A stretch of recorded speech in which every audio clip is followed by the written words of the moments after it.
오늘은 5월 10일입니다. 무슨 날이죠? 아까 동영상을 보니까 5월 10일에 최은순 씨 가석방이 예정됐다라고 하는데요. 또 한편으로 오늘은 윤석열 정부가 출범한 지 2년째 되는 날입니다. 오늘 생일을 맞은 분 즐겁지만은 않을 것 같습니다. 그렇습니다. 오늘은 윤석열 정부가 출범한 지 2년째 되는 날입니다. 어제 윤석열 대통령의 기자회견은 한마디로 불통 선언이었습니다. 국민의 말은 전혀 듣지 않겠다. 내가 하고 싶은 말만 하고 내가 하고 싶은 것만 하겠다는 일방통행 선언이었습니다. 이게 소통입니까? 불통입니다. 윤석열 대통령은 자화자찬했지만 국민이 체감하는 지난 2년은 2년이 아니라 20년 같았습니다. 그만큼 최악이었습니다. 윤석열 정부 2년은 무능, 무책임, 무도함 그 자체였습니다. 첫째, 모든 분야에 무능했습니다. 넉넉하고 너그러운 마음으로 한 가지라도 잘한 게 있나 찾아보려고 애써도 도무지 잘한 것을 찾을 수가 없습니다. 경제, 민생, 외교, 안보, 인사, 안전 모두에서 무능함의 끝판왕이었습니다. 한번 돌이켜 보십시오. 손대는 것마다 참사의 연속 아니었습니까? 최장기간 진행된 무역수지 적자 행진의 고금리, 고물가, 고환율 상황은 현재 진행형입니다. 북한 무인기가 수도 서울 하늘을 유유히 돌아다녀도 속수무책이었습니다.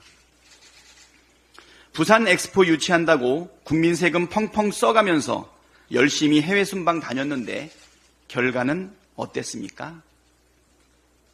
세계 잼버리 대회 전 세계에 망신살이 뻗쳤습니다. 둘째, 국민의 생명과 안전에는 무책임으로 일관했습니다. 12구 이태원 참사, 오송 참사, 해병대원 순직에 이르기까지 참사가 이어졌지만 국가는 도대체 어디에서 무엇을 하고 있었습니까? 지금까지 단 한 명이라도 책임을 지겠다고 자처한 사람이 있었습니까? 최혜병 특검법 핵심 피의자를 해외로 빼돌리고 관련자들을 입막음용 공천 주고 특검법은 못 받겠다고 버티고 있지 않습니까?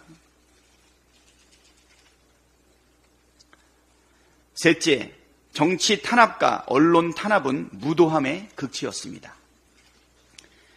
이제 횟수를 세기에도 벅찰 정도의 압수수색. 제가 376회까지 했던 기억이 나요. 지금 얼마나 됐을까요? 피의사실 유포도 모자라서 비판하는 언론에 회칼 테러 협박까지 가하고 국민 전체에 대해서 입틀막 했습니다. 2022년 43위였던 우리나라 언론 자유지수는 24년 62위로 뚝 떨어졌습니다. 무려 2년 만에 9개 법안에 대한 거부권 행사, 시행령 통치는 국회 입법권을 침해하고 삼권 분립 정신을 심각하게 훼손했습니다. 대한민국은 독재화가 진행 중인 나라로 평가받게 되었습니다. 이게 불과 2년 만에 일어난 일입니다. 민생은 파탄났고 경제는 폭망했고 국격은 추락했고 국민들은 못 살겠다고 아우성인데 지금 대통령은 어느 세상에서 살고 계신 겁니까? 지난 총선 민심은 국정 운영의 방향도 틀렸고 태도도 틀렸다. 그러니 전면 수정하라는 것입니다. 그런데도 대통령은 여전히 정신을 못 차리십니다. 시급한 민생 위기를 극복할 해법은 없고 최혜병 특검은 사실상 거부했습니다.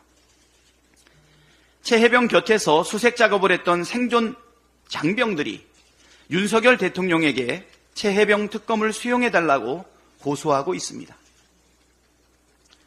이걸 거부하는 것이야말로 정말로 나쁜 정치 아닙니까? 윤석열 대통령에게 마지막 기회가 남았습니다. 최혜병 특검법 전면 수용으로 민심을 수용하겠다는 의사를 보여주십시오. 시급한 민생회복 지원금 지급을 약속해 주십시오. 마지막 기회마저 스스로 거두차 버린다면 민심의 철퇴를 맞게 될 것입니다.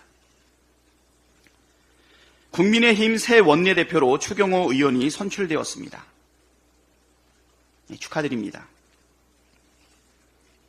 총선 민심을 제대로 담아내는 국회를 만드는 길이라면 저도 적극 소통하고 협력하겠습니다.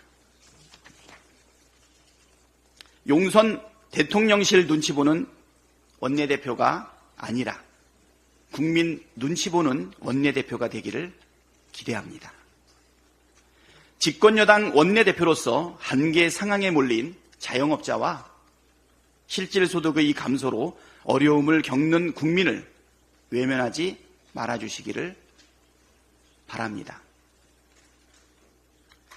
민생회복지원금 추경 편성에도 호라고 대답해 주시기를 기대합니다.